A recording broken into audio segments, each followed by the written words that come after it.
des questions pour poser et avancer là-dessus. Vous savez, s'il y en a qui veulent suivre dans la Bible, je vais vous lire les versets, mais si vous voulez le lire vous-même, c'est dans Jean 14. Vous savez que Jésus est à quelques heures de la croix. Ils viennent d'annoncer à ses disciples, chapitre 13, dans le contexte de l'Évangile de Jean, qu'il allait quitter. Et ça, pour eux, c'était toute une nouvelle. Vous imaginez qu'ils ont servi avec Jésus pendant 3 ans, ils ont entendu parler qu'il était le roi et le royaume allait s'établir. Ils se voyaient certainement, probablement, en autorité en Israël. Et là, tout d'un coup, Jésus leur dit qu'il s'en va. Dans leur tête, c'est la catastrophe. Est-ce qu'on retourne à notre ancien job? Qu'est-ce qu'on fait? Qu'est-ce qui se passe? Mais Jésus va devoir les consoler. Évidemment, ils ne comprennent pas tout encore. Le Saint-Esprit va leur faire saisir toutes ces choses-là plus tard. Mais pour le moment, ils sont troublés. Et c'est pourquoi que Jésus leur dit, et je crois que Jésus vous dit et me dit ce matin, de ne pas avoir cette inquiétude qu'on peut être consolé par les vérités de Jésus. Que votre cœur ne se trouble point. Jésus le voit. Il voit qu'ils sont là avec leurs yeux puis ils sont inquiets. Que votre cœur ne se trouble pas. Croyez en Dieu, croyez en moi. Il y a plusieurs demeures dans la maison de mon Père. Si cela n'était pas, je vous l'aurais dit. Je vais vous préparer une place et lorsque je m'en serai allé et que je vous aurai préparé une place, je reviendrai, je vous prendrai avec moi, afin que là où je suis, vous y soyez aussi. Donc, on va voir ce matin 5 consolations, 5 assurances que Jésus leur donne pour que leur cœur ne se trouble point, pour que votre cœur ce matin ne se trouble point, même si on est 2000 ans plus tard, on vit les mêmes choses et on a besoin aussi d'être rassurés. La première chose qu'il leur dit, la première assurance qu'il leur donne, c'est qu'un jour, ils auraient un vrai chez-soi qui durerait éternellement là où Jésus habite. Que votre cœur ne se trouble pas, Jésus dit. Pourquoi? C'est comme si Jésus leur dit, faites-moi confiance. Faites-moi confiance. Je vais aller vous préparer une place. Évidemment, il parle certainement de l'œuvre de la croix qui s'en vient dans quelques moments. Cette croix où il est mort, il est ressuscité, où avec une foi en lui, on obtient le pardon de nos péchés, on devient enfant de Dieu, on devient héritier de Dieu et on passe l'éternité avec lui, comme on a dit, même si Dieu est lui-même la bonne nouvelle, on va le voir parce que Jésus dit, afin que là où je suis, vous y soyez aussi. Donc, le plus grand des trésors au ciel est la présence de Jésus lui-même avec nous. Imaginez qu'on va pouvoir, il n'y aura plus de COVID, on va se serrer dans nos bras et on va passer l'éternité. Pas n'importe où. Je crois que le ciel est la place pour laquelle on a été créé. C'est le retour de l'Éden. C'était l'endroit où Jésus marchait au milieu d'eux et il n'y avait pas de péché encore. Bien, on revient dans cet état-là, mais là, il n'y a plus de risque cette fois-ci. C'est le nouvel Éden. C'est notre nouveau jardin. C'est notre chez nous. Vous savez, quand on revient à la maison après un voyage, il y a un effet de déposer nos bagages, de revenir à la maison et de sentir qu'on est bien, on est chez nous. Et ça, c'est que temporaire, ce n'est que sur terre. Imaginez la paix incroyable de rentrer dans l'endroit pour lequel on a été créé, avec Jésus notre Créateur, en pleine communion, chez nous. Tout va être merveilleux, tout va être extraordinaire. Et ça nous est garanti, on en a l'assurance, Jésus est là. C'est comme si le père de famille disait à ses enfants, alors qu'il y a un phénomène qui se passe autour d'eux, papa il est là. Dans un film que je voyais dernièrement, l'enfant, il y avait des dangers partout, mais l'enfant était dans les bras de son père. Papa il est là, ça change tout. On va être avec Jésus pour l'éternité au ciel. Un peu comme ma petite fille quand je joue chez elle et puis là, on est dans la même pièce, et puis moi, je quitte pour une raison, et puis là, elle continue de jouer, mais à un moment donné, elle réalise, puis grand-papa! Puis là, elle veut tout de suite courir pour être dans la même pièce que moi, qu'on soit ensemble, puis on ne se lâche pas, parce que c'est ça qui est précieux, c'est ça qui est sécuritaire, et on veut être dans notre chez-nous avec Jésus, pas vrai? Jésus leur dit, faites-moi confiance. Vous allez préparer une place, exprès pour vous, vraiment faite pour vous. Il leur dit aussi que vous avez l'assurance de connaître le chemin vers le Père. Thomas lui dit, Seigneur, nous ne savons pas où tu vas. Comment pourrions-nous en savoir le chemin? Jésus lui dit, je suis le chemin, la vérité et la vie. Nul ne vient au Père que par moi. Si vous me connaissiez, vous connaîtriez aussi mon Père. Dès maintenant, vous le connaissez et vous l'avez vu. Pour Thomas, bien sûr, c'est normal Jésus s'en va quelque part. Pour lui, il y a un déplacement, il y a un départ d'ici jusqu'à un autre endroit et il ne comprend pas. Et Jésus lui répond la réponse la plus extraordinaire, lui dit, Thomas, le chemin, c'est pas un endroit, c'est une personne. Si tu m'as découvert, moi, tu as le chemin. Je suis la personne par laquelle l'accès au Père est donné. Et c'est pourquoi Jésus ne répond pas juste à Thomas, je suis le chemin. Il lui dit un trio, je suis le chemin, la vérité et la vie. Puisque le chemin est une personne, trouver Jésus, c'est trouver la vie. Parce que c'est lui l'auteur de la vie, c'est le créateur de la vie. Et trouver Jésus, c'est de trouver aussi la vérité, parce que on lit dans les Écritures que ta parole est la vérité, la parole de Jésus, c'est la parole inspirée qu'on a devant nous, et c'est la vérité. Donc, quand on trouve Jésus, on n'a pas à chercher une destination, c'est lui la destination finale, c'est lui la vérité, c'est lui la vie. Avec lui, on a tout ce qu'il faut. Aujourd'hui, en évangélisant, les gens veulent entendre qu'il y a plusieurs solutions, il y a plusieurs chemins. Bien, si on parle de destination, c'est normal, mais là, quand on réalise que la destination, c'est une personne, il n'y en a qu'une. Il y a un seul Jésus. C'est juste lui qui est le Fils unique de Dieu et il n'y a qu'un seul chemin. Et on n'aime pas entendre ça pour ceux qui refusent le Fils. Parfois, dans l'évangélisation, on perd un peu notre zèle parce qu'on se fait traiter peut-être un peu d'arrogant de penser que notre foi est la vérité, elle est le chemin, elle est la vie. Et il faut se rappeler, je pense plutôt, que en réalité, notre message, c'est comme un remède à une maladie qui est mortelle et que personne d'autre a. Si on rentrerait à l'hôpital dans une chambre où quelqu'un est en train de mourir et qu'il n'y avait qu'un seul remède possible pour cette personne-là et je l'avais dans les mains, je serais reçu comme un messager de bonnes nouvelles. Je serais reçu comme quelqu'un qui annonce quelque chose de joyeux et de grand, la possibilité d'éviter la mort. Et dans ce cas-ci, encore plus, la mort éternelle. Il faut se revoir dans ces messagers qui apportent ce cadeau, peu importe ce qu'on se fait dire ou ce que les gens vivent.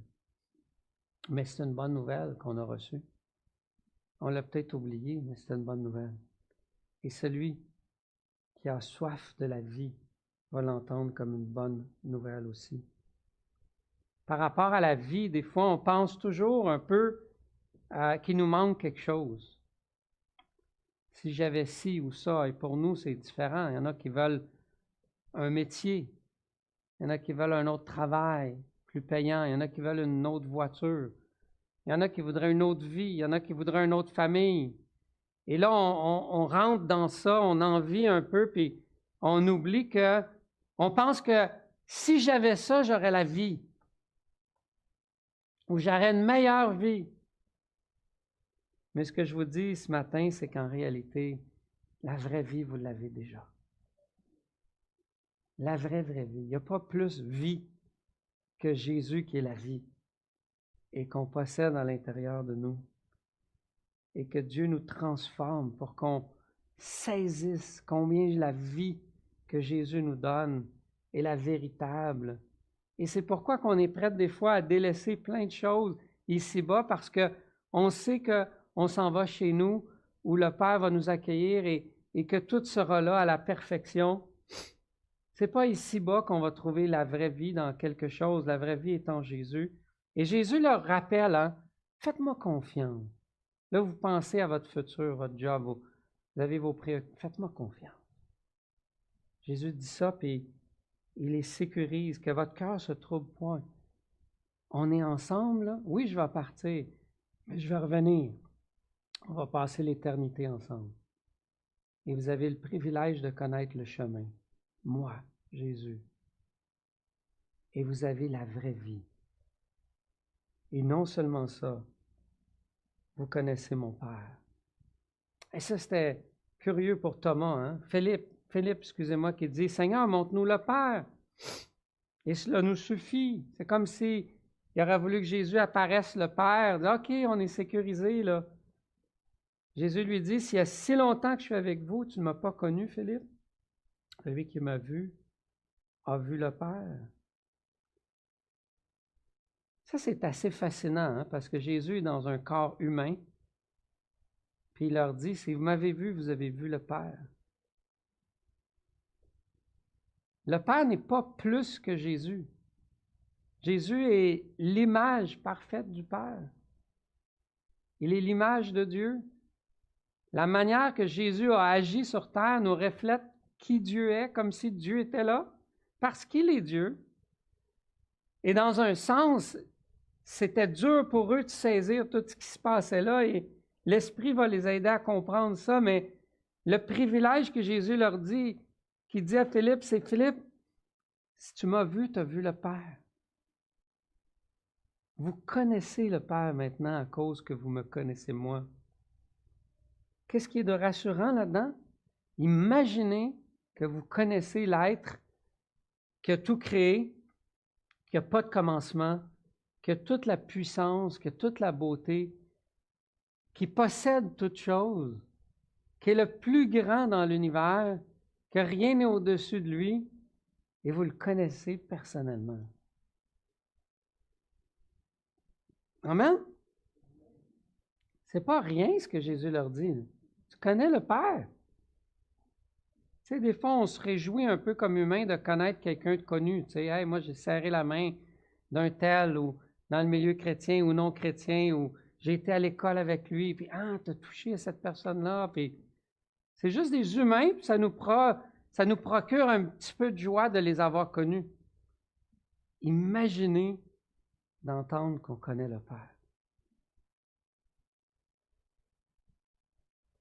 On peut être fier de dire, même si comme si on était des enfants, on peut dire aux autres enfants, moi, mon Père est plus grand que le tien.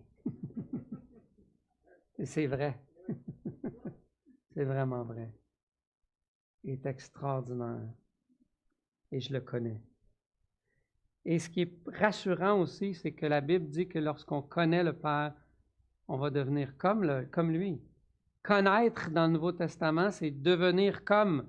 Connaître, ça veut dire qu'on va devenir comme lui. Et on sait qu'on va être comme lui un jour parfaitement, mais en attendant, on est transformé. On va devenir à cette belle image qui est Dieu, de parfait, de vérité et d'amour, d'équilibre, de compassion, de justice, de sagesse, de piété, de douceur, d'amour. Eh bien, on va devenir comme ça, parce que Dieu fait cette œuvre en nous, parce qu'on le connaît.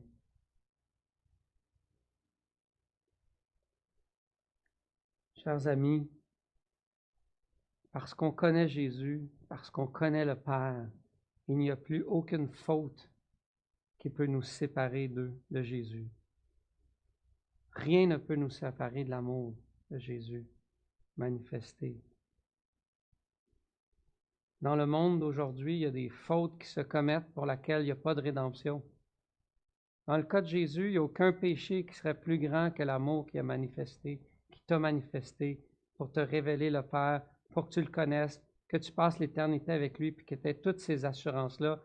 C'est qu'il y a de pardon pour tout ça. Je pense à l'aumônier en prison qui me racontait que l'homme voulait le rencontrer parce qu'il savait qu'il allait mourir. Et il dit, ça va prendre plus qu'une rencontre. Et l'aumônier dit, pourquoi? Parce qu'il dit, il faut que je te confesse tout ce que j'ai fait de mal dans la vie.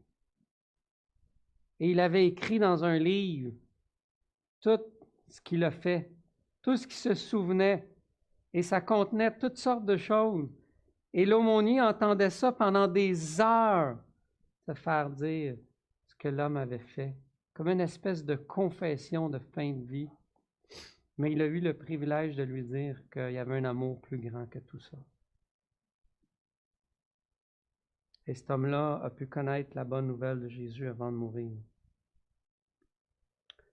Lui criminel, mais en fait, on est tous criminels. Et on a tous reçu cette grâce. Et Jésus dit, peu importe ce que tu as fait cette semaine, ce mois passé, cette année passée, sache que tu peux me faire confiance. On est ensemble. On va pouvoir accomplir des œuvres grandioses, Jésus dit. En vérité, je vous le dis, celui qui croit en moi fera aussi les œuvres que je fais. Il en fera de plus grandes parce que je m'en vais au Père. Je ne crois pas que le plus grand ici fait nécessairement référence à plus merveilleux, puisque Jésus est Dieu et on n'est pas Dieu, nous. Non, Jésus s'en va, on est après lui dans le temps. Nos œuvres sont à la suite de la mort et de la résurrection de Jésus. Nos œuvres prennent racine dans ce qui est le plus puissant du monde. D'annoncer la bonne nouvelle aujourd'hui, c'est d'annoncer un message qui a eu toute sa puissance dans la mort et la résurrection de Jésus.